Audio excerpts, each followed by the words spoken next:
begin Masonry?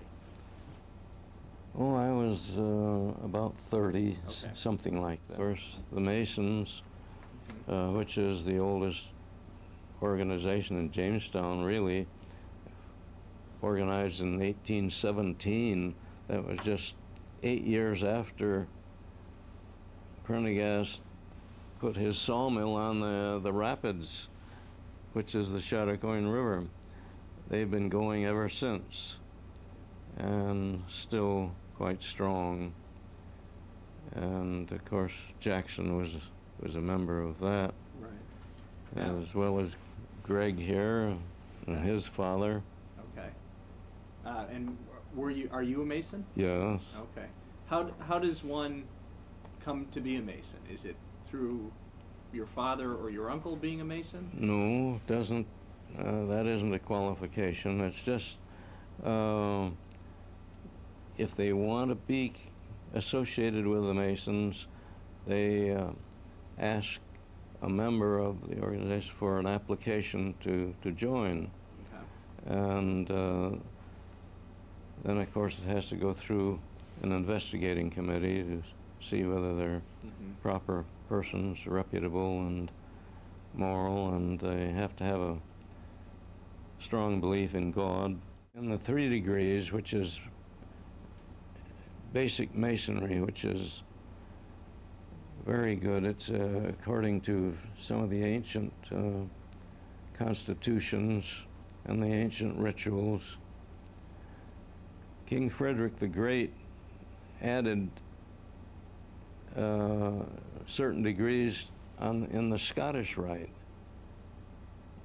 He was very interested in the Scottish Rite Freemasonry in Germany and in France. What we call the Blue Lodge is the first 3 degrees. That's Masonry. The first 3 degrees, if you have those, you're a definite full-fledged Mason. Then it can branch off into what they call the York Rite, which is predominantly English Masonry. And then there was the Scottish Rite, which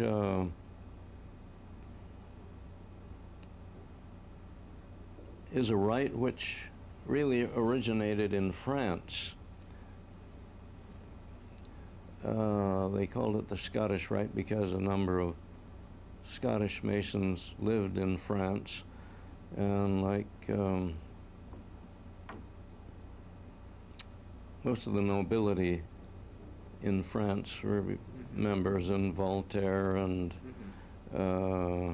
very prominent figures, and that spread over into United States.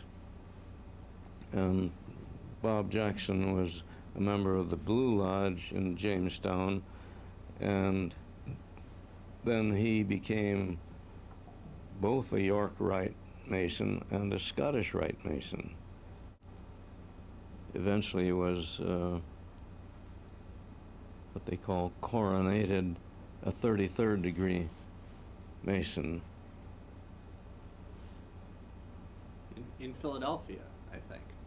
I think he had to. Is that where he got his? I think that's right. Right. Where I got mine, in Philadelphia. And we've got this in the Yeah. Mason Archives from the Book of Marks. Could you explain that? I saw that Yeah.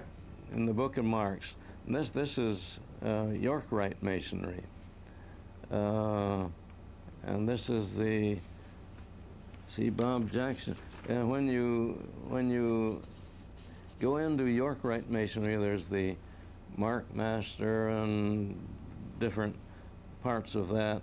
And you're supposed to, you know, in ancient times, when the stonemasons would hew a stone, fitting it for the building, Right. they would make it their mark on it. Right. You've Sure. probably seen them. They're Right. different marks on their stones, like Harry Truman. Of course, he was a 33rd degree Mason too. When he had the restoration of the White House, there were a number of stones in the original building of the White House that had the Masonic marks on them.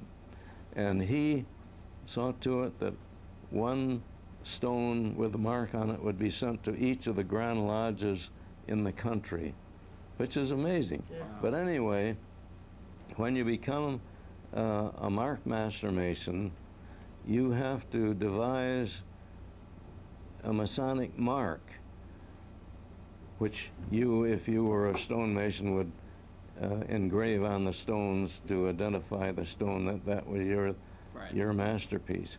But this is what Bob Jackson did.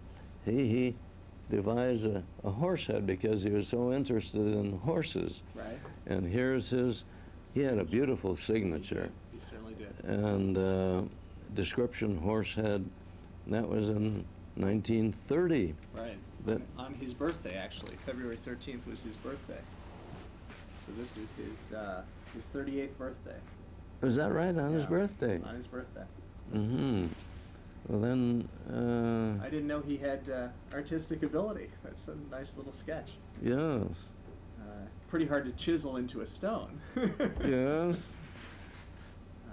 But this, it's remarkable that you got this, Greg.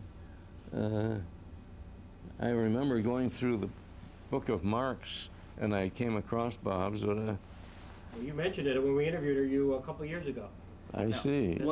What do these letters stand for? I'm not sure where to begin, but Well, it's Hiram Tyre, widow's son, sent to King Solomon. It's hard to be separated from her because she was always a wonderful helpmate, somebody that you could always rely on for almost any occasion. It's difficult that she has passed on. We had always assumed that I would be the one that would be going first. And I know that she would not have aggrandized so many of the things that I have tried to do since she passed on.